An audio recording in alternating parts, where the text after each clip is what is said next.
All right, well, welcome. I'm DavidDennen. I'm here today with two guests. Tyler, actually, I'm not quite sure how to say your name. Is it Piteo-Tarpy? Piteo. Piteo.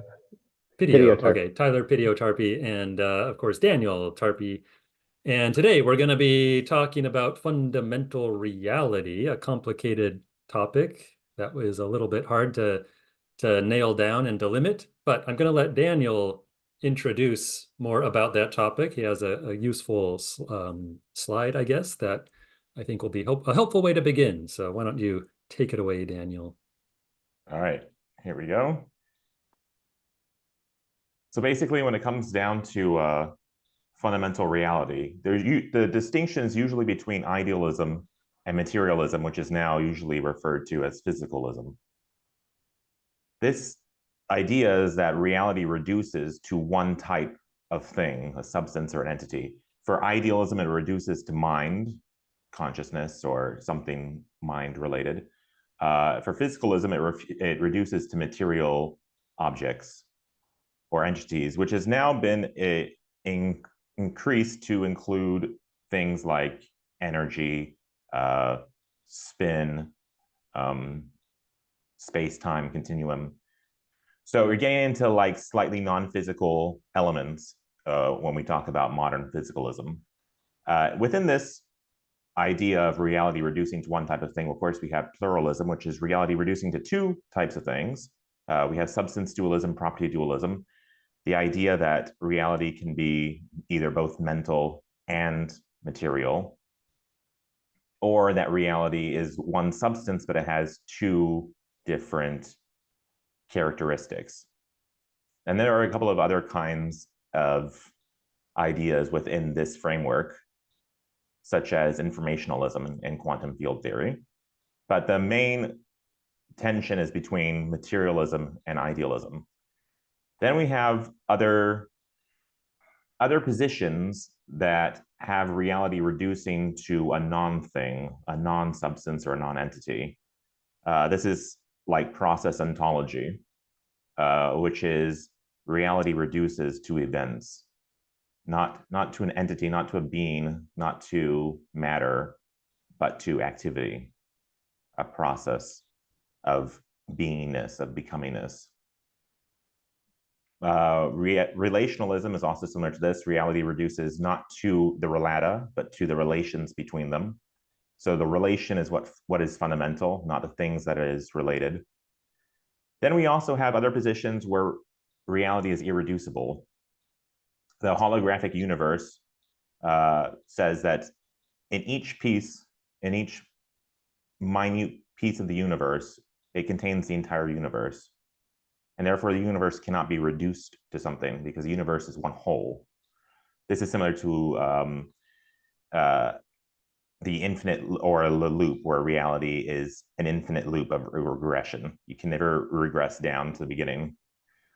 We also have pragmatism, which we'll hear more about later on today, which, well, I guess David will give us a new definition of pragmatism, but there is the logical positivism tradition that treats fundamental reality or ontology as not important, or we are unable to know it, and therefore all we can access is the practical world, and that gives rise to pragmatism, where we deal with what we know and ignore fundamental realities. Okay, so this is basically an overview of the arguments in the fundamental reality topic. And David, maybe you're going to tell us a little bit more about some of these positions, especially the debate between physicalism and idealism. Sure. Yeah. I mean, there's many different ways to begin. One thing that occurred to me kind of looking at your graph, and that is that the way that you maybe conceive, or the problem you start with for conceiving reality makes a difference. So I feel like on the top part of your graph or your chart, most of those positions come out of thinking about the relation between mind and matter, taking that as the primary problem that you want to that you feel like you need to understand in some way. So there's this mind matter or mind body split. There seems to be a difference between physical objects and bodies and mental things.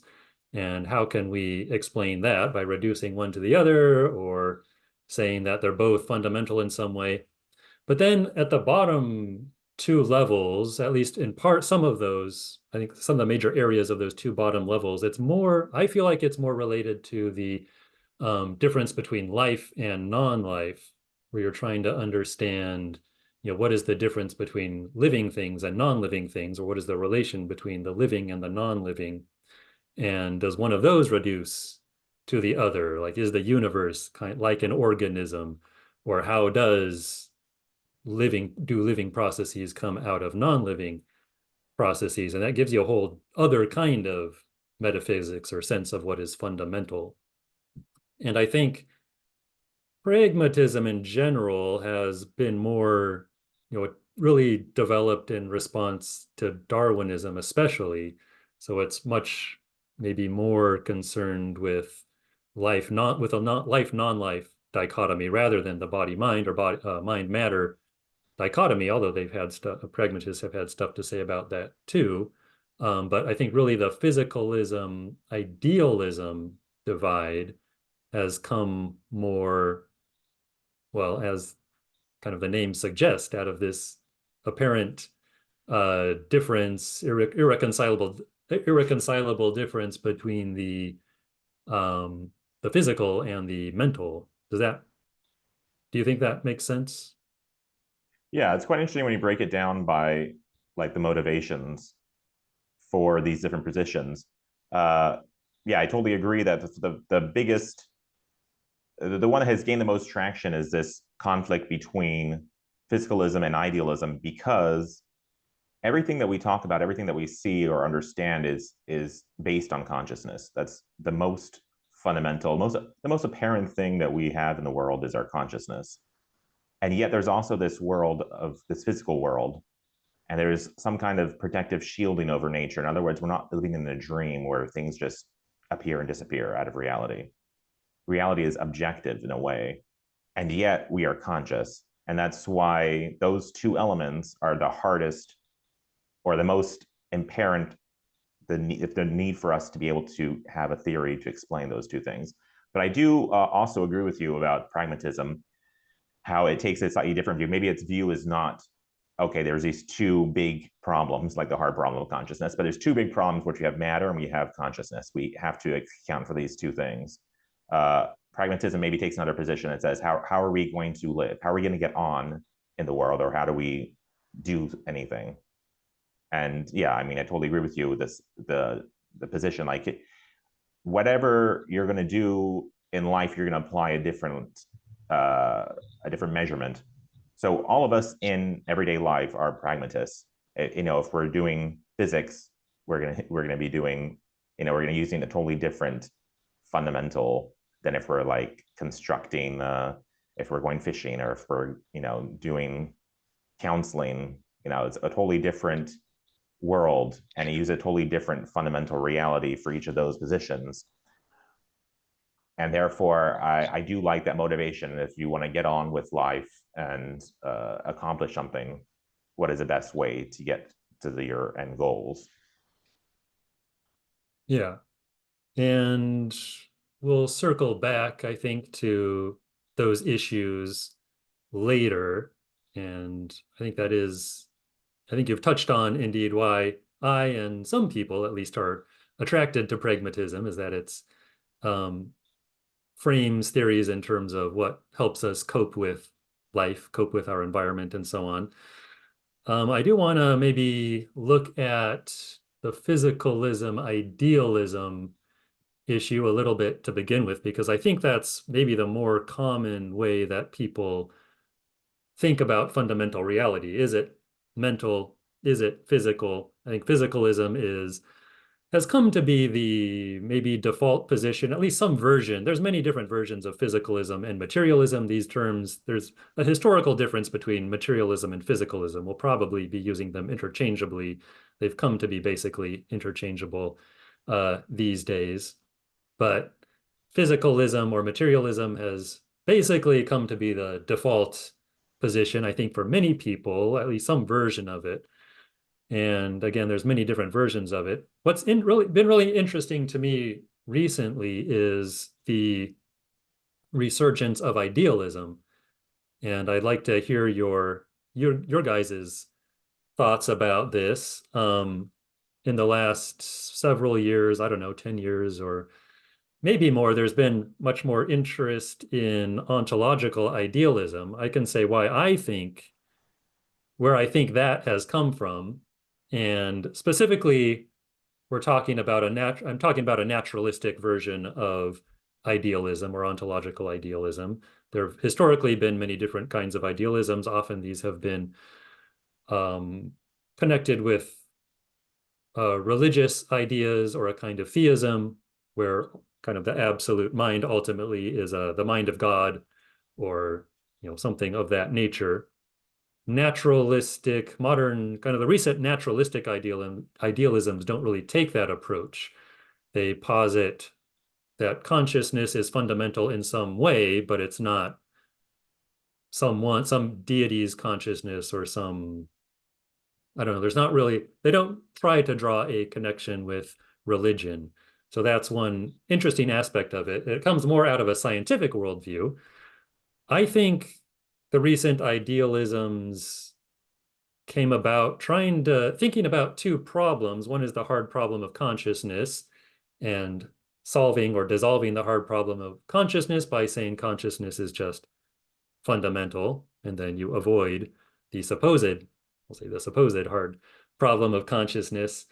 And then the other one maybe is some issues in quantum mechanics having to do with the so-called measurement problem, which, in some versions of the measurement problem, there's a requirement for consciousness to get involved to give a quantum mechanical system its specific properties. And so you can kind of solve that problem by saying consciousness is fundamental. The question is, are these good enough reasons maybe for proposing ontological idealism? Are these actual real problems that can't be solved in another way, or do we really need to propose a new kind of ontological idealism? I personally don't think I think there's other good solutions to these problems. I don't think they're effectively solved by these new forms of idealism, but that, of course, is debatable. I can say maybe more about why I think that the price to pay for idealism is too high and you don't get enough in return, so to speak. But do you guys have any thoughts about, I mean, have you been following kind of these new idealists? Of course, Bernardo Kastrup is one of the most famous ones, kind of YouTube famous, and he's written a number of books. Donald Hoffman, another guy who does a lot of YouTube stuff and published a lot of papers on this. And there are some others in Yeah. that So area. I like your breakdown of the motivations, like they're trying to escape the hard problem of consciousness. But your point about this naturalistic ontology of idealism versus the more pantheistic version, because even with Kastrup's argument, see, whenever anybody talks about idealism, unless you're talking about Platonic forms, if you posit a being or consciousness as being fundamental, at some point you have to regress down to the ultimate being or the beginning being or the only being. So in Kastrup's example, we're all disassociated alters of one unified being, which is basically the same thing as God. So I see his idealism as exactly the same thing as idealism traditionally has been, which is there is some kind of, we are in the mind of God. We exist in the mind of God as some kind of thoughts. His one in particular is that we are dissociated alters, which is kind of like God consciousness forgets itself and splits into disassociates itself into different realities, which I don't know why he chose this explanation, because it doesn't sound good. Like, it's, of all the things you could say, it doesn't sound good. But this is Yeah. an idea that's been going on. I've heard it since the psychedelic movement. This idea of ultimate consciousness being alone couldn't handle this aloneness, and therefore split itself into different personalities. It's also similar to Alan Watts's idea of God consciousness, and then everybody being an element of this consciousness that intentionally forgets itself. But in Alan Watts' idea, it's more like we forget ourselves because God wants to have fun, not because he's disassociating because he can't handle the pressure. But this is, of course, ties in with Tyler's position of panentheism and pantheism. Tyler, do you want to give us a little bit of a breakdown of those two things? Yeah, I'd say I'm definitely more on the panentheism side. Just some background, I've recently started joining the Catholic Church. About a year ago, I came to Christianity and started going down that path. So I'm relatively new to ideas about God and his nature and stuff like that. But what makes most sense to me at the moment is panentheism, which says that God exists outside of outside of the universe, but the universe is contained within him, which is different from pantheism, which says that God just is the universe. So in both cases, we are living inside of God, but under the belief that I think is more convincing, God isn't limited to the universe. The universe is just a small part of him. And why do you think, why do you think panentheism is more convincing? I guess one question, maybe general question I have is what counts as like a good reason? So I'm coming at this as an outsider, right? So I don't know much about the arguments going on within the theism world. So what do you have a sense of, like, what counts as a good argument for these different positions? What counts as evidence in this kind of debate? What makes you think panentheism is a better, did I say the right one? Panentheism is the right option rather than others. Yeah, so I guess it does get to like what convinced me of theism in the first place, and then like depending on what that is, what that reason is for different people, they might go from there to more specific theistic views. But for me, there's a lot that a lot of answers to questions about reality, about consciousness, ethics, all these philosophical questions that were answered for me in such a way that led to God, that convinced me that God is beyond the universe, and he can't be contained by the universe. To do that would kind of limit his infiniteness. So answers to questions like who created the universe are best explained to me under a system where it says God, exists outside of the universe and created it kind of within himself. But if God is just the universe, that it makes it more confusing, like the universe created itself then. And it seems like there's a lot about the universe, because the universe I'm defining as the things we observe, reality. And there are other ways to define the universe, which might make some people lean more towards pantheism. But if the universe is just what we observe, and we have questions about what we observe that can't be explained without appealing to a higher power, then it seems to me that that higher power would not be contained by the universe. It would have to exist outside it. It would have to give the things we observe their nature in order to, I guess, be more fundamental than them. So if you like, we see things in the world, seeing things that seem to be material or objective. So given that panentheism is an idealist ontology, is all the things that we see, is this kind of something like a thought in the mind of God? And like a dream, like God's having a dream, and a tree is an image that God's mind conjures up. And what is the difference between us and these images? So us as, like, let's say we ourselves, or we have a soul, or we are whatever, we're a person, and a tree. Are we different from a tree? And is this tree fundamentally something like a thought, God thought?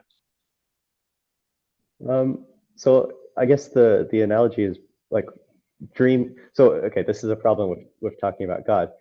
Everything we say about God is a symbol fundamentally, because our language is contained in the universe. If God exists outside of the universe, we can't use the language we don't have the language to describe him. So we're saying reality is something like a dream to God, then we're using our own experience of dreams. And the reason I wouldn't like that sort of analogy is because dreams are something we wake up from, and that, I guess, has the connotation that, like, well, maybe we're not going to exist at some point. Like, this is just fragmentary, or we exist for now, but then the next day God will wake up and his reality will be more real and we won't have existed at all. But no, I think we can only come from the position of we are real. We have to, like, I agree with Descartes that that's the first thing we know. But I think the second thing we know is that there's other things as well. And I take maybe this is pragmatist view, that, like, common sense says you accept what you experience. It doesn't serve any purpose to be overly skeptical. So yeah, I think we exist. I think God exists and created us to exist permanently. So I wouldn't use the language of dreams, but there is certainly the idea, since I'm not saying like the universe exists out here, God exists over here. I think there's a different term for that. We're completely separate. We exist inside of God in some sense. So God keeps the universe in existence.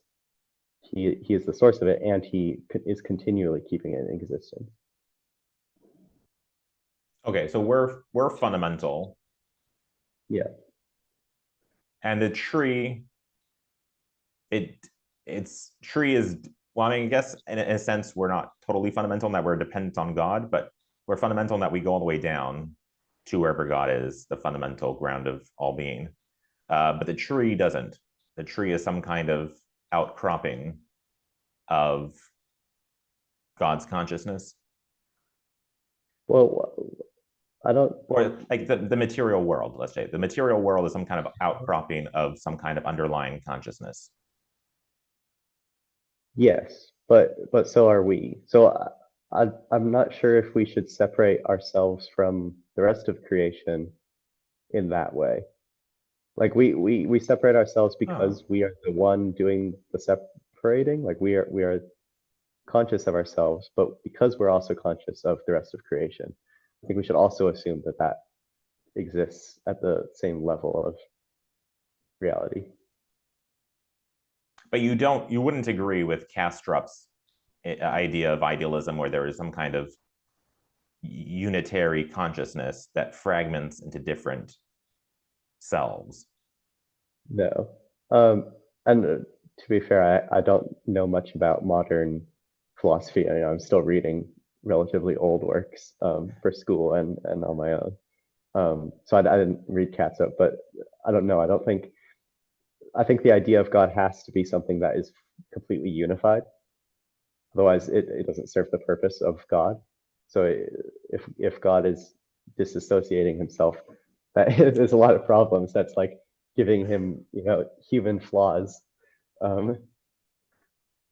Yeah, and I think, yeah, we should maybe try to be clear about dissociation as much as it's possible too, and it might relate. I mean, maybe Tyler will see something in there relevant. I don't know, but I think the dissociation, so it's not like an absolute. I mean, it's a little bit unclear exactly on Kastrup's accounting why it would happen and exactly how it happens. But there's some kind of a boundary set up between the universal consciousness and individual private consciousnesses, they still kind of interact in a sense. There's still, ideas, for example, can influence each other between universal consciousness and individual private consciousnesses. So it's not like an absolute break exactly. It's more of like the creation of a space where one part of it doesn't know what the other part of it is doing, but it's still kind of the same substance, I guess. I'm not quite sure if he Yeah, would see it as a substance, but that's interesting because it brings up another point about how a lot of the arguments that we have, or a lot of the theories that people put forth, there's a lot of overlap, and it's just like a rhetorical difference.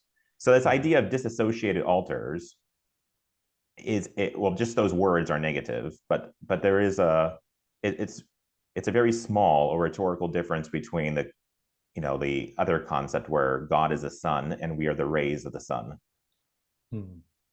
Or God is the ocean and we are the droplet, like this kind of concept. So for a lot of mystical idealism, like I mentioned, Alan Watts, and from more from the Western tradition, although Alan Watts kind of merges Eastern and Western idealism. But there is this idea that there is this oneness, this one consciousness, and then we are pieces of this consciousness. But like you said, delineated, like there's some kind of boundary. Using the word disassociated is just it just has a negative connotation. But it could be that many of the things that we are talking about we might be talking about the same thing. Like even the distinction between panentheism and pantheism, which is God is outside the universe but contains the universe, versus pantheism, which is God is the universe. That might be the same thing. It's just that we might not know what the universe means. What the universe actually is might be that thing that is bigger, which includes God and the universe. So for many of the things that we like, and this is the same problem I have with physicalism and idealism, because at some point, physicalism starts to incorporate a lot of these non-physical or non-material properties, like information. How is like the word information? How is that like? At some point, the distinction between information and consciousness is there's a line is very thin, and the distinction between material world, matter, energy, and information is also getting thin. At some point, it seems that we might be talking about the same thing, but she's using different words, which is one of my major problems with physicalism, is that they keep on incorporating non-physical elements but still retaining the term physicalism. Right. Yeah, I think that's a bit of a problem. I don't know if it can be if it's something that can be fixed by changing words and stuff, but yeah, there is a definite problem. I mean, physicalism, I do want to still return to panentheism, but maybe we can weave that in, because I was going to say before maybe I say something about physicalism, I think if I was more drawn to theistic ideas, I would probably tend towards something like panentheism also. And the reason is that experience and knowledge are always, in my view, relational. So we can't understand something until we can put it into a relation. If there's only one thing or one relation, it doesn't really count as experience. It's like the deep sea fish, right? That never leaves water. It only, does it really experience water? You could say probably not. It's just the thing that it takes for granted. And when we think about the universe, I think one reason that it's so hard to understand the universe and grapple with that question, like how did something come from nothing and all of that, because we don't have anything to compare it to, right? There's no other universe that we know of that we can compare it to. So we can look at our galaxy and we can compare it to other galaxies in different states of formation or dissolution, whatever, and we can get a sense of like what is a galaxy. But just having knowledge or experience of one universe doesn't really, it doesn't solve very much. We can't solve all the questions we might want to ask with experience of just one universe. So you would want to suppose that there are other universes out there, and then thus there might be some overarching kind of structure, God, whatever, to contain those many universes. I don't know. Does that make sense to you, Tyler? Yeah, that's the deep sea fish example. That's very helpful. And that's a good point as well. I'm trying to think, like, does it? So, is that how?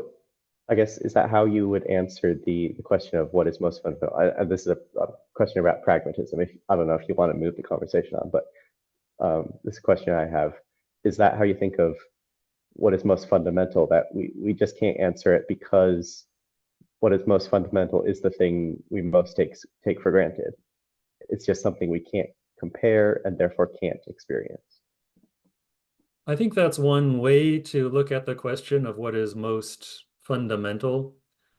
I think there's a few ways to answer this from a pragmatist perspective, maybe. Yeah, one is that it's just what we have to take for granted, what we have to assume for any particular kind of inquiry. I mean, pragmatists are really interested in inquiry and problem solving, and what is most general or what is most universal or what is fundamental in that sense is what is most useful across any possible inquiry that you would want to do. So sometimes they talk about the canons of logic. So there's a sense in which logic is the most fundamental thing, and logic in the order, the old kind of old-fashioned order of the sciences, logic was fundamental because that's where you got this concept of relation. And until you get relation, you can't really know anything about anything, right? But once you have relation, you can get to number and space and time and all these things. So there's a sense in which logic can be taken as fundamental because those are the tools, our most general tools for dealing with any particular problem that we have, right? So that's maybe one answer to what is most fundamental for pragmatism. I think there's a more maybe materialistic answer that you could also give, which is like what kind of thing kind of persists throughout all possible experiences or all possible inquiries. And so in that sense, you might look at, the atomic or subatomic level or something like that, where you have these particles that persist through all situations. The situations vary, but there's always this level of however far you want to go, quarks or whatever. And it's an interesting question whether, how fundamental you can get going in that direction. I think for the pragmatist, it's always limited by the problem that you're trying to solve. If you're trying to solve a social problem, those particles are there, but you don't really need to take account for them, right? In most contexts. I mean, maybe if it's a pollution problem involving molecules and stuff, you would need to consider that. But I don't know if guys want to respond to those ideas. Yeah, I mean, that's interesting. That's also the same problem I have with pragmatism. I mean, like I mentioned, we're all pragmatists in practice, but pragmatism always assumes, some kind of world out there. It takes a world, let's say, takes it for granted. So my issue with people who say they're pragmatists is that they're just not acknowledging their foundation. So they're taking a world for granted. So for instance, the fish in the sea or the particles, they're taking this idea for granted. Maybe, and some of them, like for instance, Peterson, I think he has a kind of pragmatist ontology, but he's, I think, quite obviously leaning to idealism. So I think for people who say they're pragmatists in life, in many different fields, you will apply different standards to different problems that you have, but you will always have some kind of assumption of some kind of world out there. And that's a question that metaphysics wants to know. Like, okay, you're a pragmatist, and yeah, you will apply different standards to different problems, but I want to know what it is that you are, what is hidden underneath that foundation that you have, that maybe it's not acknowledged or,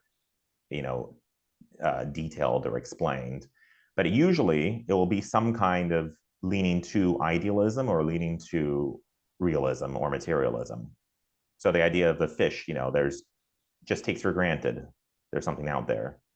But that something out there is not the fish. The fish knows that thing is not itself, right? So it's not, let's just assume the fish knows that. Obviously, if the fish was an idealist, it would just think it is everything. It's God moving around in the darkness. And the darkness is part of it. So the experience will be completely different pragmatists based on what their underlying assumptions are. So you might be a pragmatist and doing the same thing as another pragmatist, but your pragmatism, your fish might be swimming around thinking, okay, I'm a fish, that's the world out there, the world as is. And the other fish is thinking, I'm everything. I'm the fish, and this is everything. And this is all me. So this experience will be very different, even though the behavior might be the same. Yeah. So part of that, I think the most pragmatists would, part of what you said about this search for what is, true reality as opposed to just one or another level of appearance. I think many pragmatists, perhaps all, I wouldn't want to say all, but many that I am familiar with at least would reject that as a legitimate pursuit. Richard Rorty, who I don't exactly agree with on several things, but I think he's right, basically right about that there's no kind of legitimate abstract pursuit of the truth per se. We can't question everything all the time, right? We have to take things for granted. It's always limited to, we may not be able to see it, of course, at any given moment, but we're always limited by our culture, by our circumstances, by the set of problems we have to deal with. We don't really pursue a totally abstract kind of truth. So I think that's not it's just a question that doesn't really come up as a matter within pragmatism. There's not a sense of this is what's really true. We look for what, because that's not something you can know. You can use that as a ideal kind of limiting conception. I was just listening to Carlo Rovelli, a quantum physicist who I admire and agree with in some ways, although I don't feel very knowledgeable about that. But he was talking about this too, that it doesn't make sense to say what is the fundamental truth of the universe. You can get many, many different perspectives on it, and you can, I'm kind of twisting his explanation a bit to fit kind of the pragmatist view, but you can get many different perspectives on it. You can refine your methodology so that it is more successful, each next time that you try to solve a problem, that you try to do something that, hasn't been working. So we can make our actions more and more successful. That doesn't mean that we have a better knowledge necessarily of, what is very fundamentally true in an abstract way. Yeah, So I know agree with that. It's like it's similar satisfying to Kant's nomina and phenomena realities. So we understand, or we can only understand, the phenomenal world. We can't access the nominal world. And therefore, whatever we say about the nominal world is just conjecture. But the point from the metaphysician that they would say to the pragmatist is that regardless of whether you can access fundamental reality, which, by the way, is its own ontology, saying that you can't access fundamental reality is an ontology. So the pragmatist is already sneaking in an ontology.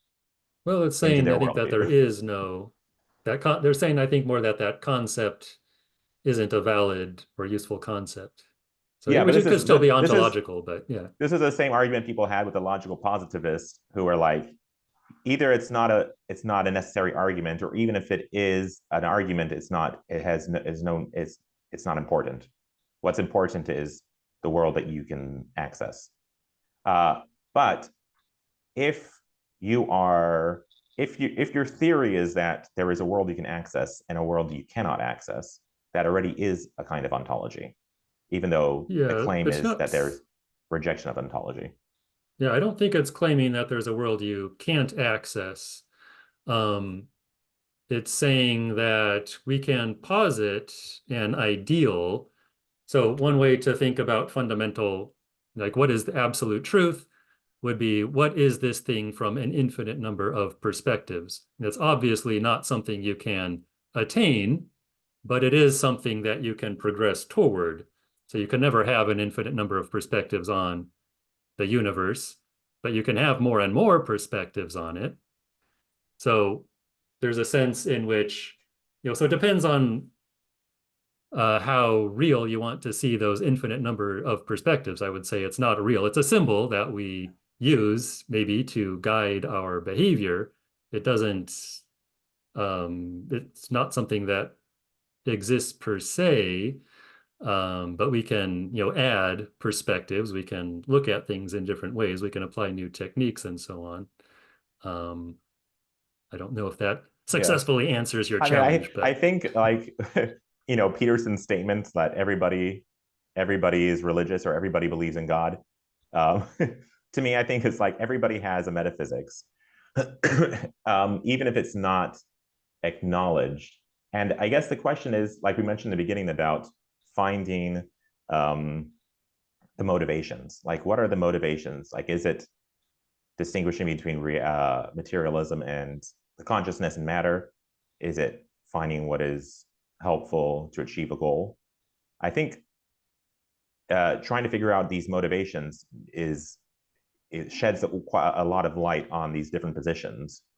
And I'd be curious to know, like, I know you asked Tyler, but Tyler, we didn't quite hear exactly what some of your motivations are, and also you, David, like for your position. I'm curious about what is the motivation for pragmatism? Like, I mean, I guess of course there's logical motivations, but as I see it, I think consciousness is driven by motivations, and the motivations are pre-rational. Like you mentioned before a while ago when we first started talking about these topics about the two different types of people, the mystical people and the that was a really interesting distinction, and I think that might tie into why people are drawn to idealism or physicalism or the different types of idealism, panentheism or some other kind of idealism. sure. Do you want to maybe start, Tyler, with some of your motivations? Yeah, and I think I can tie it into a question I have about pragmatism as well, a different line of thought from where DA was asking about it. So for me, like the main reason I came to Christianity was because it answered my questions about ethics. Why? Because I had always accepted that there was an objective right and wrong, and eventually I just realized I don't have a foundation for that belief, and Christianity offered a foundation, and that was the main reason. From there, I'd say I realized that there's all sorts of different questions I had. How does something come from nothing? Where do not only moral judgments but aesthetic judgments come from? How do we have this notion of objective reality and our ability to access it? Why should we assume that like a material world would give like emerging conscious beings the ability to understand it accurately? And so a lot of different questions like that. And altogether, it became a story that was like convincing for all these different reasons. And that's not even addressing the main story of Christianity, which is redemption from sin and forgiveness. That's obviously the most appealing part for me, but just on the more intellectual side, There were philosophical reasons. And this gets to my question about pragmatism, because you mentioned that pragmatists are more concerned with, like, you want to know as much about reality as you need to solve particular problems. But for me, Christianity was so appealing because it was a holistic picture that answered all sorts of different problems. I'm wondering if pragmatists ever come up with something like that, where they realize, like, okay, we have all these different problems, but when I look to reality from these, like you said, from these many different perspectives or at many different depths, I end up seeing the same pattern. Wouldn't a pragmatist then say, okay, there must be something fundamental that is true from all these different perspectives, and that is the thing I can call, maybe not most fundamental reality, like you said, we're continually striving for that perfect vision of ultimate reality that we can never achieve. I think Christians say the same thing, but pragmatists would then have to acknowledge that there is a fundamental reality that they are striving for. I think, yeah, there is a sense in which, so what you're talking about, I think the pragmatist would tend to call logic. So we look for patterns that, for example, patterns of behavior. If you're thinking about science or other kinds of problem solving, you're looking for patterns of action that will in most cases lead to successful outcomes. And in a sense, that's what's most real. And that's why in one way you can think of logic as being fundamental reality, because that's where we kind of store our kind of most general set of kind of rules for behavior. I think the religious connection is really interesting, because I would maybe tend to take a similar view to Jordan Peterson. I mean, I'm not religious in the way that he is. He's an interesting mix of kind of different things. But he's talked about myths and religious stories as a way of kind of encoding these patterns of behavior that have proved to be successful over time, and a way of transmitting these patterns of behavior over time. And so I mean, one way to think about that maybe is archetypes, which is kind of the Jungian understanding of that. But I think it's a similar thing. And I think for the pragmatists, I mean, Dewey had a kind of religious element to him, James as well. But in general, they did not see themselves as kind of in the religious tradition. But I think there is that link there of trying to find successful ways of being in the world. And the modern way of looking at that might be science and logic. And there's an very important caveat here, but an important kind of way of codifying our successful behaviors is through scientific methodology, and logic, but those are not the only important things. The religious aspect is interesting as well, because at least some pragmatists are very explicit that science cannot give you purposes. So science can help you attain, science or logic are kind of the rules to follow to the best that we know presently for attaining this or that kind of purpose, but it can't tell you what those purposes are. And this is one way that religion might come in. I don't think pragmatists tended not to return to kind of the traditional religions in order to look for purposes. They looked more to society and social institutions and more kind of secular ideals. But there is a kind of connection there with, I think, the development of religion and what pragmatists have been trying to do, looked at from a certain perspective. I don't know if theologians would necessarily agree with that kind of interpretation of religious stories and religious myths, but yeah, it'd be interesting to see how much overlap there is between certain pragmatists, like if we could count Peterson as a pragmatist, or William James, or these guys, that the overlap between their position and an idealist position, and the overlap between like a modern physicalist position. A modern physicalist who takes into account quantum science and all its interesting non-material positions. It'd be interesting to see how much overlap there really is going on, or how different or incompatible these views are. Yeah, I think one way for me that I sometimes explain pragmatism, and it's not a way that I think would be endorsed by many pragmatists, but it kind of gets you in the general area, is that pragmatism is a combination of non-reductive materialism and epistemological idealism, or the Kantian kind of idealism. So it does have a kind of materialist, it's naturalistic. So, and naturalism doesn't necessarily imply this or that kind of materialism. But I think just as a matter of historical fact, or just in a practical sense, pragmatists have tended to be non-reductive materialists, in the sense that they don't think the atomic level, that everything is reducible to some low level.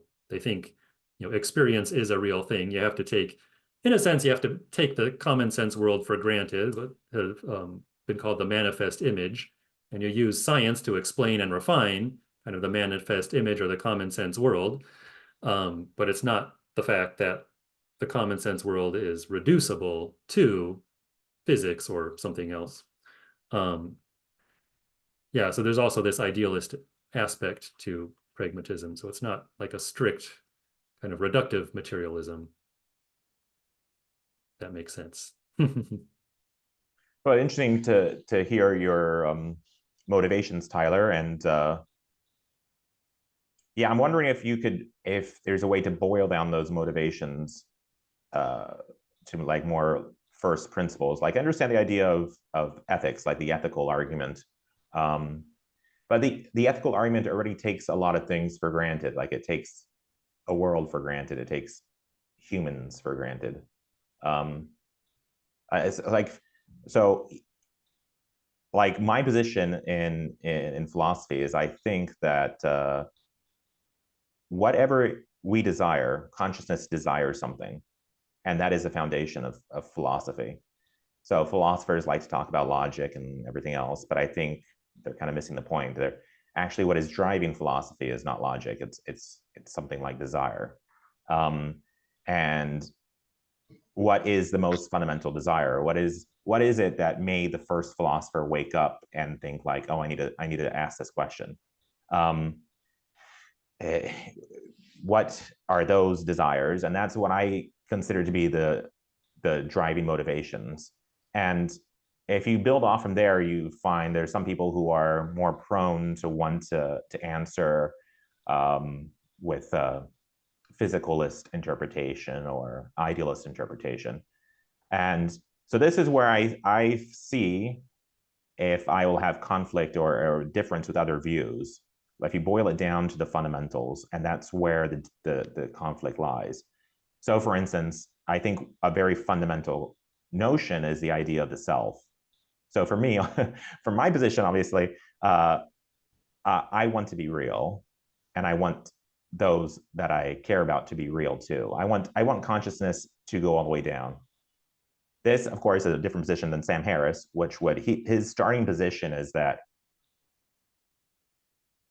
perhaps that self is just an illusion, right? So that's not his motivation is obviously not that he wants to be real. It might be something else, like, to be at peace or to find release or something.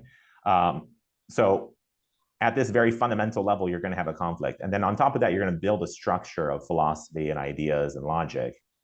And once the structure is built, it's hard to know exactly what the difference is between the two different things. But when you boil it down to the fundamental, you realize, oh, that is where the distinction lies. And for me, those are being real and not being alone are the two biggest issues. And I feel I see that this thread of wanting to be real and wanting not to be alone in the universe goes through a lot of philosophy. And of course, there's the opposite, people who take the opposite position, who respond, perhaps they respond to this initial desire and then go in the opposite direction. Like, okay, we have to accept that we're alone, therefore I'm going to create an ontology of aloneness or oneness. Yeah, did you want to, I maybe have a few things to say to that, but do you want to respond to any of that, Tyler? The idea of kind of the self as a fundamental problem and the problem of aloneness? Well, I certainly agree with those fundamental desires. I've definitely, it's hard to identify with philosophies and philosophers who seem to like promote, like who promote that the idea that they don't have free will, or that they don't actually exist, or that we can't know anything. Like it, it's impossible to accept those philosophies, because in order to accept those philosophies, I have to be the one accepting them. I have to know what is right and wrong, and know what is true and not true. I have to know that I exist, and know that I can choose. So it's like they're self-defeating. But I do think those, maybe not the desire to be real, because I guess I've never thought about that one so much. I've been taking it for granted, but definitely the desire for connection is driving my attraction to Christianity and my philosophy that way. Connection, not necessarily to others, certainly to others, like at a more, I guess, at a higher level, but I think at the most fundamental, relation to things that are, the three transcendentals, truth, goodness, and beauty. I want to be related to those in some way, because that's where all value I see comes from. So yeah, that's it's a very poor dissection of my underpinning psychology, but I guess I do agree that is there. Oh, that's interesting. You mentioned this. So this Platonic beauty and truth, or the good, the form of the good. So this is also an interesting argument within idealism between being and form. So for Plato, the highest reality is this thing called the good. Whether the good is identical with a being like God, or whether the good is some kind of Platonic form, is a separate issue. But there's like, if you can be an idealist and you can have as your ultimate reality a kind of Platonic form, or you can have your ontology as ultimate being. So for instance, God. Now in this, for Christianity in general, God, of course, is good. I mean, it's equatable. God and the good are the same thing. But there is a distinction between, is ultimate reality beingness, or is it form? And then, of course, you have process ontology, which says ultimate reality is not beingness, it's becomingness, which is a slight variation of that. But I guess, Tyler, your position would be ultimate reality is being, but that being is the same as the Platonic form of the good. Yeah, or the form of the good is contained within that being, is part of that being's essence. Because that's what I originally believed before I came to Christianity. I believe in Plato's forms, and kind of the main reason that I eventually abandoned that idea is, if the forms are supposed to be more fundamental than us, than the self, and it's an ideal that the self strives toward, it doesn't make much sense to say that this form is lacking things that we possess, like consciousness, like identity, like being and existence. So that kind of led to God, the personal being, sort of God, who is the source of these qualities we possess, and we assume that they're good qualities because we can use them to strive for good things toward this form. So it'd be weird if the form itself couldn't, I guess, do the same. But I'm interested in what David thinks about, your question about the fundamental psychological reason for philosophy. Fundamental psychological. Well, it's interesting in Daniel's answer as well, like pointing out the self and the being alone, being connected. In a way, this gets us back to the concept of relation and seeing the universe as or seeing objects as a nexus of relations, or seeing everything as evolving or emerging out of relations. I don't think, at least in my own philosophical views, I don't think I took the self necessarily as a fundamental problem. I think it is an interesting problem. I tend to take for granted that human society pre-exists any particular individual. So the problem then can be the relation of the individual to society. But I think the self comes into being through interaction, through relation with the society that contains it, as well as the natural world and all that other stuff as well. So yeah, I think the other kind of pre-exists the self is maybe one way to put that. So we're born into otherness and become selves. We can maybe return to that point. Just as far as other psychological motivations, I think I am kind of lacking in a sense of mystery. Me and Daniel have talked about this before. I'm not I've never been that attracted to kind of these ultimate mysteries. So I've always been maybe more pragmatically oriented. There's an American saying, which I'm sure you guys have heard. So the motto for the state of Missouri is, show me. This idea of, don't just tell me, don't just talk about it, but show me. And this is something, one of my favorite writers is Zora Neale Hurston, and she used to say stuff like this too. Just, you can't just talk about it. At some point you got to show me, and I want to see things. I want to contact with stuff. I don't, if something gets too abstract, too numinous, too, ethereal, my inclination, my tendency is to want to bring it back down to something concrete. I always want to make things more and more concrete. Like, how can I make this into something that is handleable, is that I can see and touch and smell? Yeah, there's reminded of that bit in Plato of the argument between the gods and the giants are always trying to say what is real. They're what we can grab, these rocks and stuff. These are the real things, and the gods are like, no, there's other.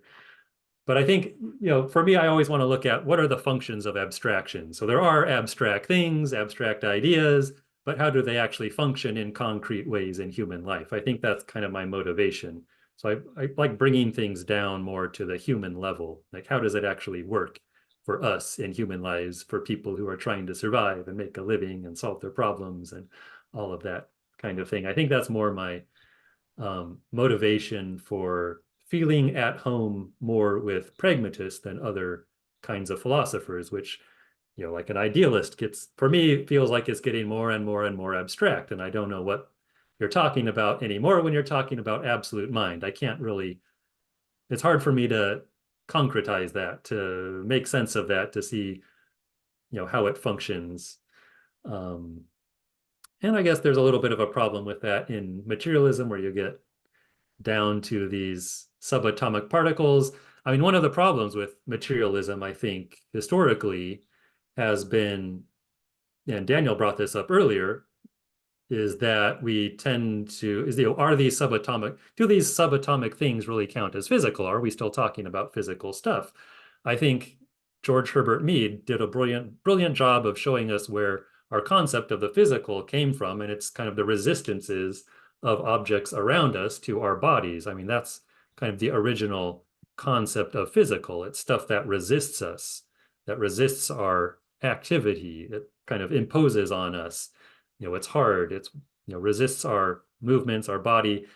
And I think a lot of some problems, I don't know a lot, but I think one of the problems in materialism is that you import that or export whatever that down to the subatomic level, and you're thinking of these things as actually physical in the same way that you think of the physical world as physical, as something that has a kind of resistance, a kind of little billiard balls and stuff. But anyway, that's getting a little bit away from my motivation, but yeah. But in the beginning, you mentioned about society and the self as being birthed out of otherness, which I thought was really interesting because I have the same concept. I mean, but it's not on a sociological level. It's the ontological level about the idea of otherness and self, and the way that otherness or self comes out of otherness. So, but I was still interested in the motivations. Like, I find it quite interesting. I guess, like, I guess one way to think about it, like the mystical view, like if, even though it's very hard to concretize it, like to make it tangible, I guess in some way you could say, well, would it matter if, let's say, you woke up tomorrow and you were told that, okay, this is the way reality is. Okay, we figured out there's no such thing as a self. It's just an illusion. There's only particles and they all are deterministic. I mean, but the thing is even your disappointment in this would still just be deterministic or not. But I guess would that matter? Would any of these notions of ultimate reality matter to you, or to a pragmatist in general? Or would it just be like, okay, it doesn't affect my life. Like my life is not any different than it was yesterday. This information doesn't change anything.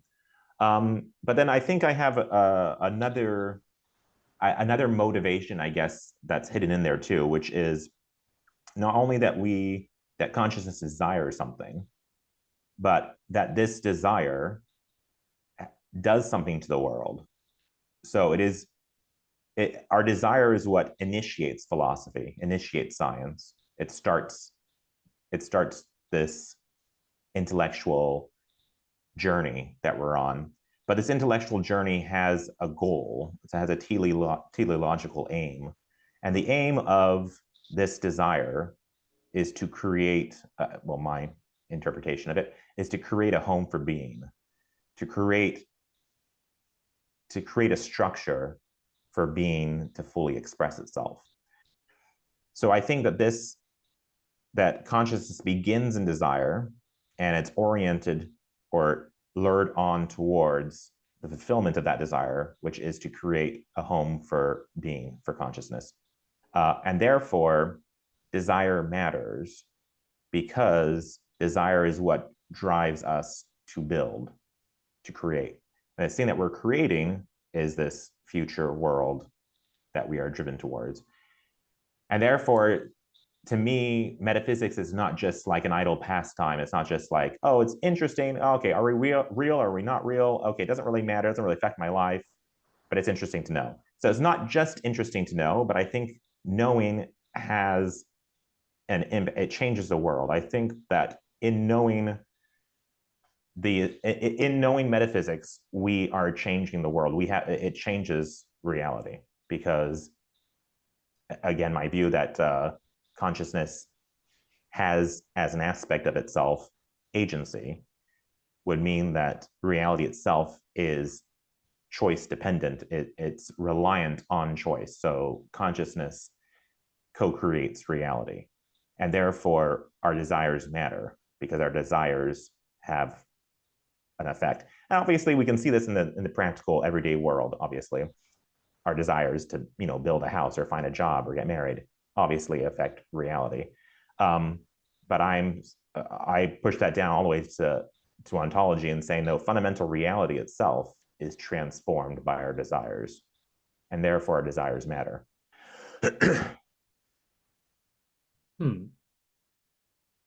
Yeah, fundamental reality transformed by our desires.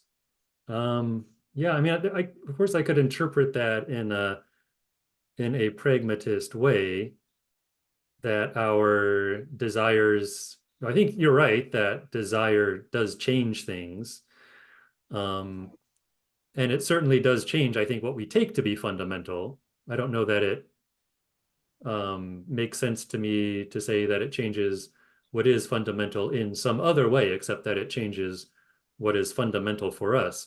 Again, I would want to maybe re-say what you said in, slightly more concrete words. So philosophers talk about being and things like that. I would maybe say that life wants to be alive. Life wants to keep living. That's part of kind of the living process, at least once life emerges. And here I would again, I begin more from this fundamental distinction between non-living and living, and maybe there's ways in which it's not totally fundamental or basic, but there's in between stuff.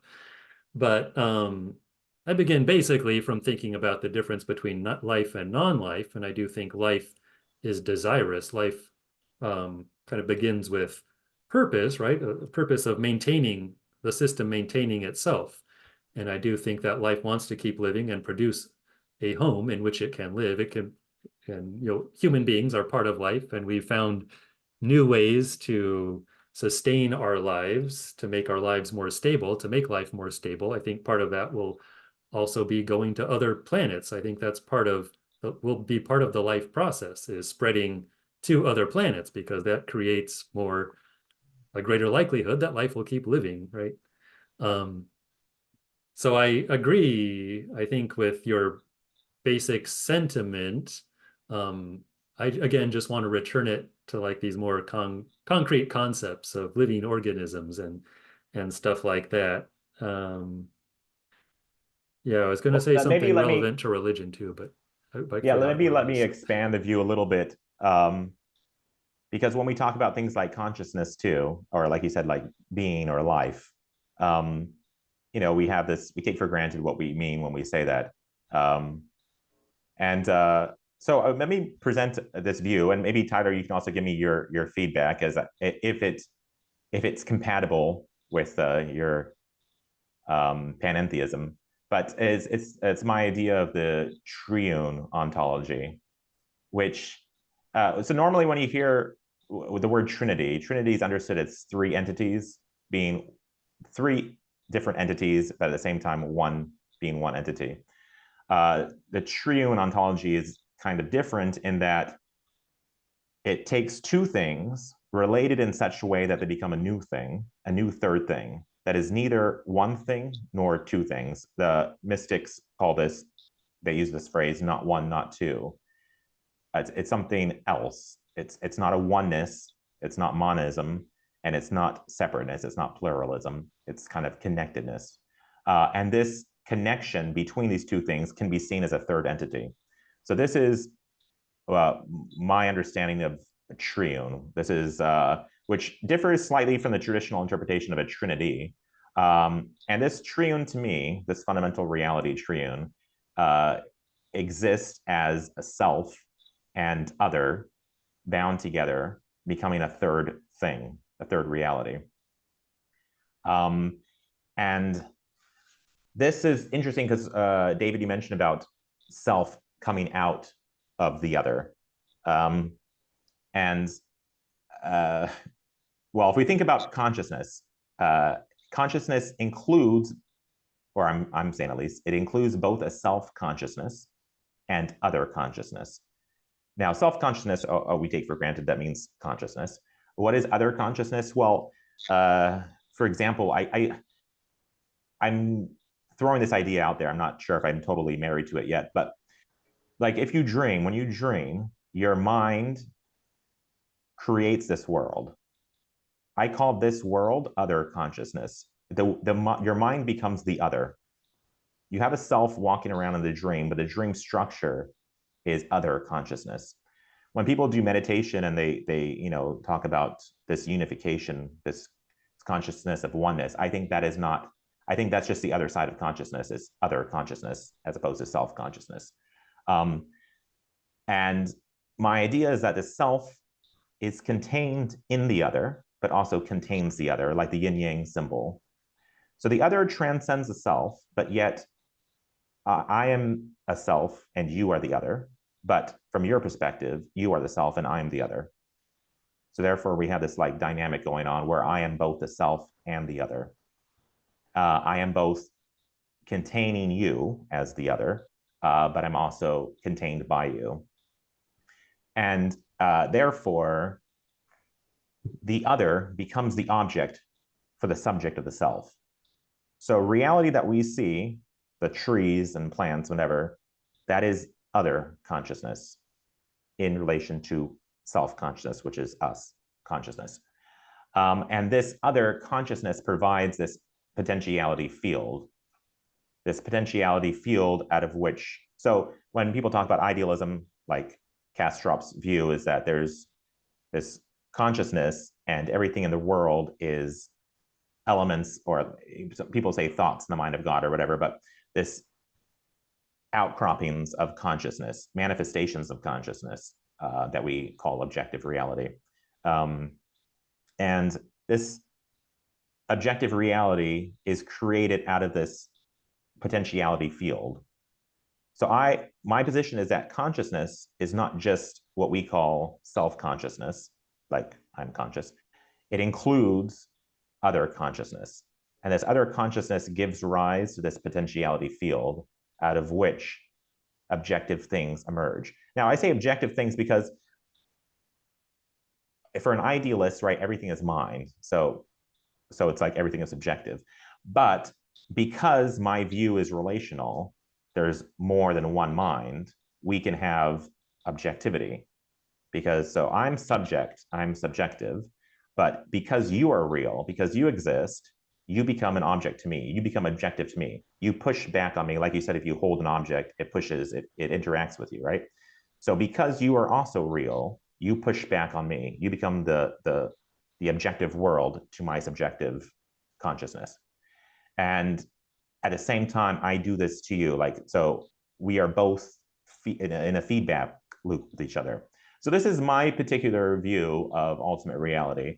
I'm curious to see if this is acceptable for Tyler's view, or if it's anathema to the tradition. No, and also, David, what you think about it as well. Go ahead, Tyler. I think it certainly is compatible. Your Christianity has the idea that we exist inside of God, and we endure because of God's constant willing of creation, and at the same time we have a spark of the divine within us. So there is that kind of yin-yang balance that you mentioned, and obviously the Trinity is described in a very similar way, where God the Father and God the Son, their relation to each other creates this third entity called the Holy Spirit. And the relation is so perfect that all three entities are distinct but also completely unified, which is a paradox, but I think at the level of infinity and perfection, everything is a paradox. So it is completely compatible in that way. And I guess at the same time, I think Christianity is also compatible with pragmatism, at least so as it's been described so far, for two reasons. One is pragmatism focuses on solving problems, and to me, solving problems involves like having an accurate view of the problem. That's the first step. So what would be the most true description of every problem in the world? And this is kind of what I was talking about before. Like if you look at all these problems and solutions and you find some common ground, wouldn't you call that fundamental reality? And you said, oh, that's kind of what logic is. And logic is certainly one side of the coin, but I think it's a process, not a substance. And I wonder if there might be a substantive thing that we could see across substantive commonality that we could see across problems as well. And if there is such a thing, if there is like a substantive and procedural commonality, and we call this thing fundamental reality because it helps us solve all these different problems. That seems to be like a metaphysics, and if that metaphysics is Christianity, then it's compatible with pragmatism. And I guess to argue for why Christianity specifically would fit in there is because if that metaphysical answer is different, so if it's a materialist answer, if we look at all these commonalities and we say, oh yeah, we do just see atoms, maybe the atoms is the substantive part and the logic is the procedural part. If that's what we're calling, this fundamental reality that we see across all these different problems, that's going to give us different answers to how we solve problems. For example, a problem of what's our purpose in life, and if pragmatism doesn't want to address questions of purpose, then like how do I do what's right and not wrong? Questions like that are going to be different under a materialist worldview than a Christian worldview, where a Christian worldview says you have this purpose because God gave it to you. You are supposed to do this thing because God said it's good, and not this other thing because God said it's bad.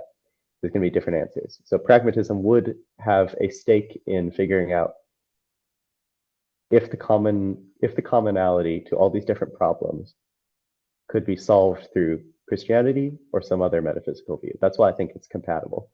And the other thing you said is pragmatism is very focused on what's concrete, and you don't want it to get too abstract because you can't then see how it relates to concrete problems. But Christianity, as opposed to other theistic religions, has the most concrete answer, which is the best part of Christianity, is the incarnation.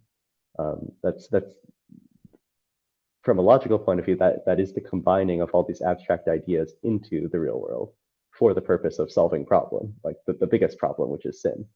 So I guess that's why I think Christianity is in this way compatible with both of your guys' views. And DA, you said something earlier that like a lot of these different metaphysical views are perhaps just semantically different, and they do have a lot of real commonalities, and I think that's true. All right, very good, very interesting. Yeah, so I think there are definitely similarities and resonances, like you say. That idea you mentioned of the incarnation is really intriguing as well. And yeah, because you do see, if you look at the kind of evolution of the idea of God over time, it tended to become more abstract, and some would say there are, sociological reasons for that, political reasons for that. But anyway, we don't need to get into all of that. But it's interesting that you have this idea of, God coming into this concrete form. You get this in other religions too. But yeah, that's an really intriguing part of Christianity. I think pragmatists would tend to be uncomfortable with certain ethical aspects of religion insofar as insofar as rules are backed up by the authority of God. I think that would make many pragmatists uncomfortable, because I think there are other ways to, I do think probably that belief in God seems to be getting less. I don't know. There's the evidence about this is controversial. And of course, it depends on what you mean by God and all of that kind of thing. But it seems like belief in the kind of God that could authorize laws about what to do or not do seems to be getting less. And then the pragmatist would want to say, well, where else can we turn for that kind of foundation for ethical behavior? I don't really want to get too much into that because I also want to return to what Daniel was talking about. But I think there are a lot of interesting questions to talk about in the relation between pragmatism and religion as a kind of ethical institution and social institution, and religious beliefs and stories and all of that. So yeah, there's a lot to say about that. But I do want to get back to what Daniel mentioned, and then we should probably figure out a way to finish. But yeah, Daniel said a lot of interesting things. I liked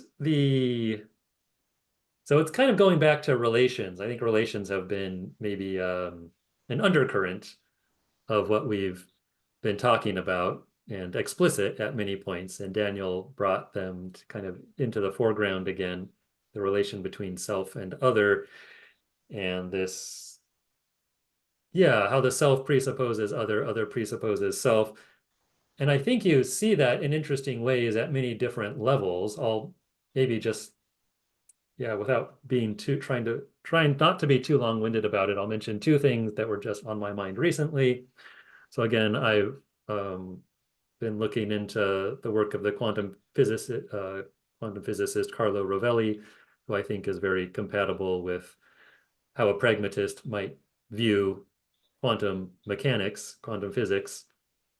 And one of the things, so he's famous for the relational interpretation of quantum mechanics. And the basic idea, without getting super technical, which I'm not qualified to do, but the basic idea is that the properties of a system emerge through interaction with other systems. So this is the way that he solves or dissolves, or however you want to put it, the measurement problem, is that it's not a problem involving consciousness as such, although there may be a conscious observer doing measuring, but there doesn't need to be. But anytime you have systems interacting with each other, that is where then that's where you actually get the particular values for this or that, the particular values for this or that variable that you might want to know about. And this is also interesting and related. You could relate this in interesting ways to the work of George Herbert Mead.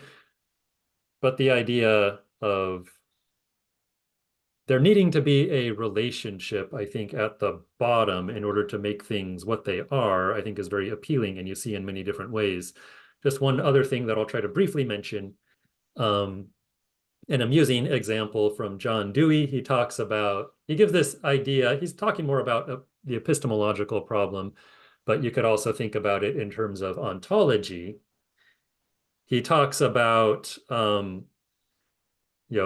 observing this situation or being in this situation where only one relationship exists. So imagine this situation where only one relation exists, the relationship between eater and food. So those are the only two things in the universe, eaters and food. So you could look at this situation in two different ways. You could look at it as the eater is fundamental, right? And then because eaters exist, then food necessarily exists. Or you could look at it in the reverse way, that food is fundamental, and because food exists, therefore there are eaters. So you could describe the situation in either way, eaters eating food or food being eaten, but you're actually you have the same actual thing, right? The same integral situation, but you can look at it in these two different ways. And if you think food is fundamental, you're a materialist, right? Let's say, so a foodist, a materialist. If you think the eater is fundamental reality, then you've got the idealist side, you're an eaterist or whatever, an idealist. So it's two different ways of describing the same situation, but of course it's the same integral thing, right? You need both of those things for each one to exist. You need food for eaters to exist. No, food doesn't exist without eaters. Eaters can't exist without food. It's kind of this, again, yin-yang sort of situation. So just a little bit of a silly example to Nice. throw in there. For like a last final point, I would like to mention this. What I find interesting for idealism, like Kastrup's, his dissociate alters or panentheism, the question is, what is the relationship between us and the big whatever the big consciousness is? So like I like this, I like the phrase you have here about the eaters and the food, because that's my view is unifying both of those sides into and that's why I call it triunal, because it's like getting both the eater and the food and the relationship in a holistic package. and calling it this kind of ontology. But the question is, how do we get from that, let's say, primordial reality of the eater and the food, and our reality of human beings?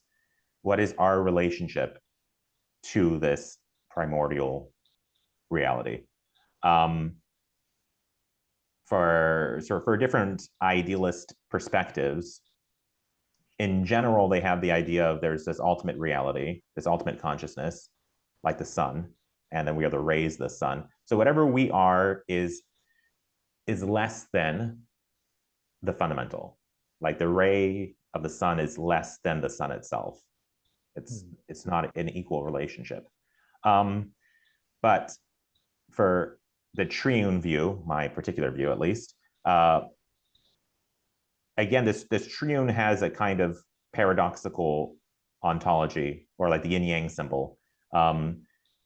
And therefore, at the same time, I'm the self and you are the other, you are also the self and I am the other. And if we take this view and apply it to our relationship between us, whatever we are, and ultimate reality, whatever it is, my perspective is that this view itself is also a triune relationship. It's also in this similar kind of relationship.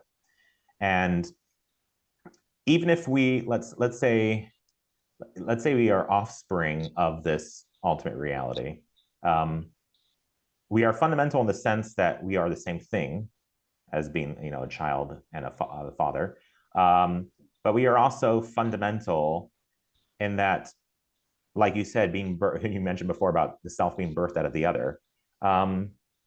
This ultimate reality birthing us, we become the self that gives rise to the other, or the other way around, we become the other that gives rise to self.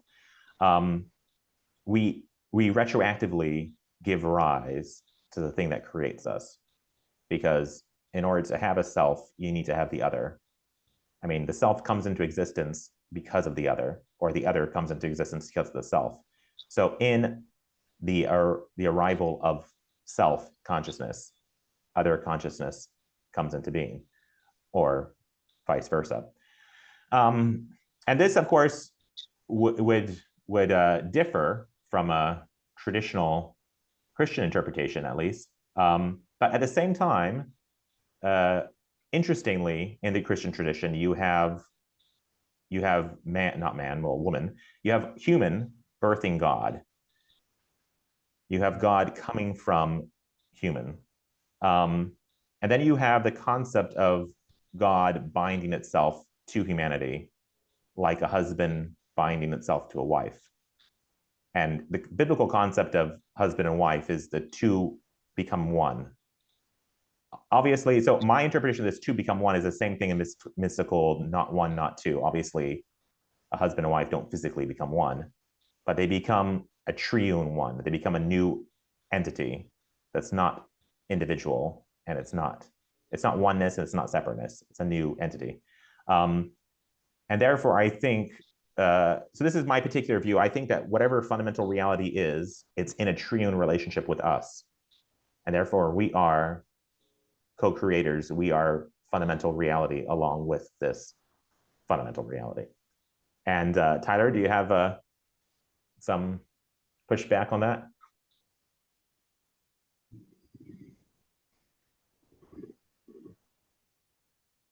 I don't think so. I mean, I would want to, I guess, make it more specific and orthodox, but I don't see any logical problems with that. I think I do accept that as an abstract explanation of a lot of these relations we find in Christianity.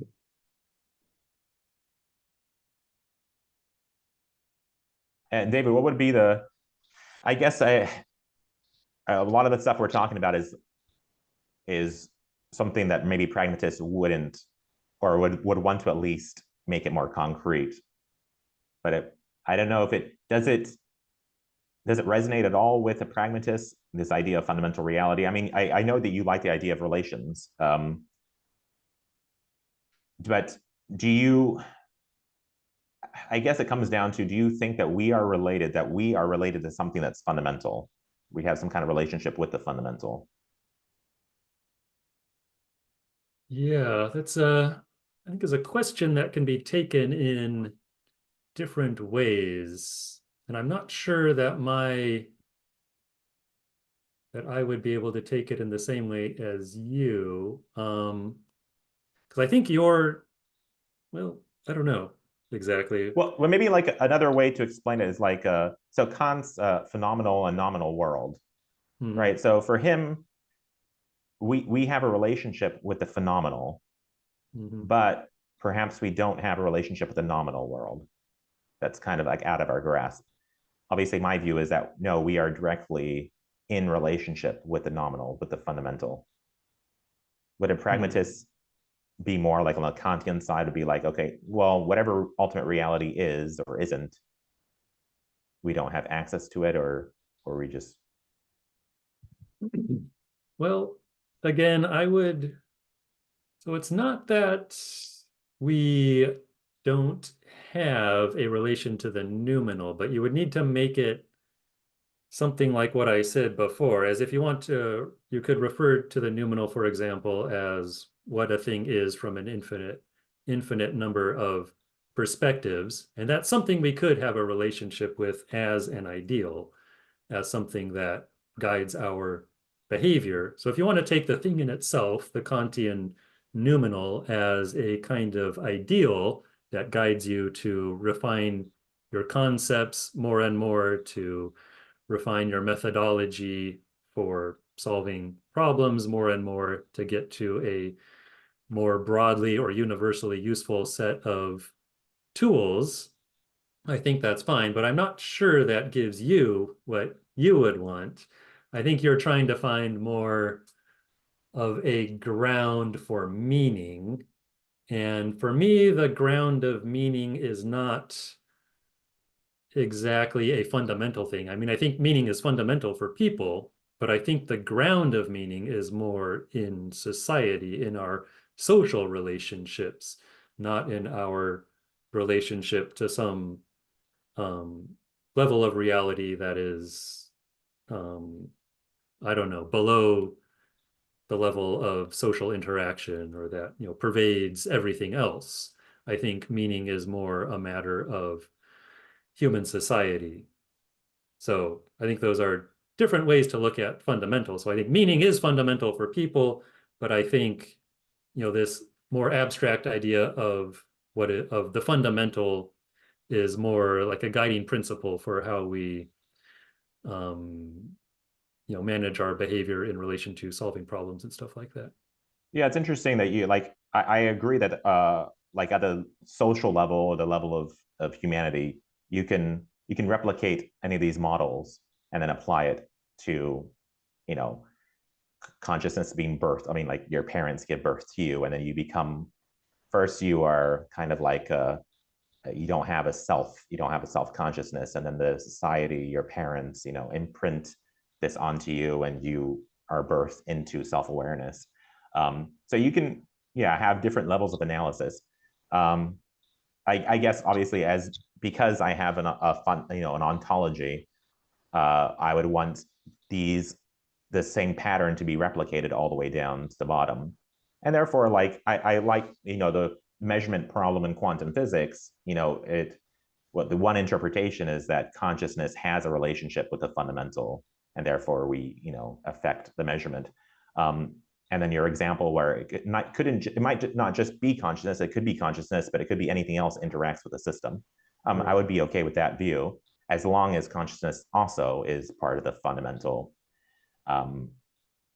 Yeah, like if we find out one day that actually consciousness is just emergent, and everything I'm talking about is only applicable on the social level, like the human world level, but doesn't concur all the way down to fundamental reality. Yeah, I still would have a problem with that, because I would want it to go, to be fundamental. But I do agree that it would also apply in a practical everyday world. The same concepts would work. So then do you, so if we just think about this in terms of kind of, and maybe you've mentioned this already, but we've covered a lot of ground and should think about finishing up.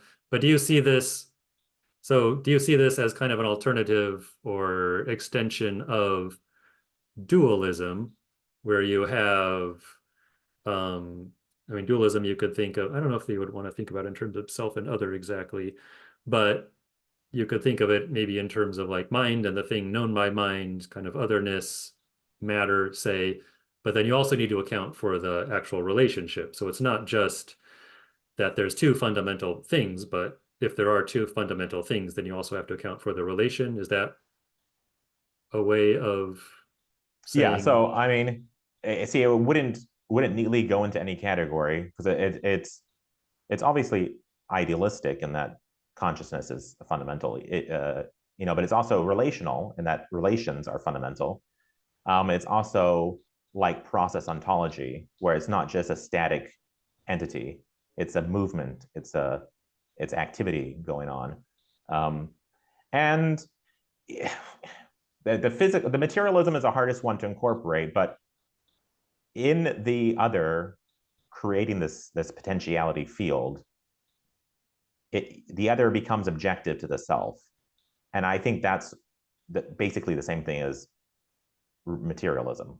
Whatever is materialism is just that which is, like you mentioned, that which reacts to me, or that which hits against my boundaries. Resists. Yeah. Okay, yeah, that which resists. So in that sense, it could incorporate a materialist view as well.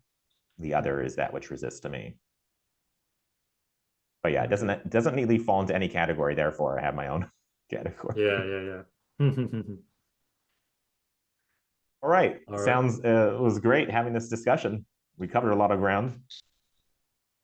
Definitely, yeah. Any final words? I think there's a lot here that we could continue. We covered, yeah, many kind of diverse things, and it might be good maybe to focus more on like one or two sometime in the future, although there are other topics I think that we want to talk about as well. But yeah, hopefully we'll maybe come back to these perspectives in the future, maybe focus maybe more in depth on one of them and what we think we like about it or don't like about it and all of that. But yeah, any other final words? Oh, that sounds great.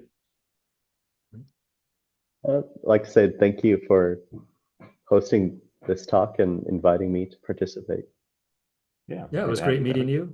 Glad to have you aboard for this. Yeah, I think really interesting conversation. So yeah, why don't I'll stop the recording here. So yeah, thanks to the listeners for listening as well. Thanks for joining us. Have a good day.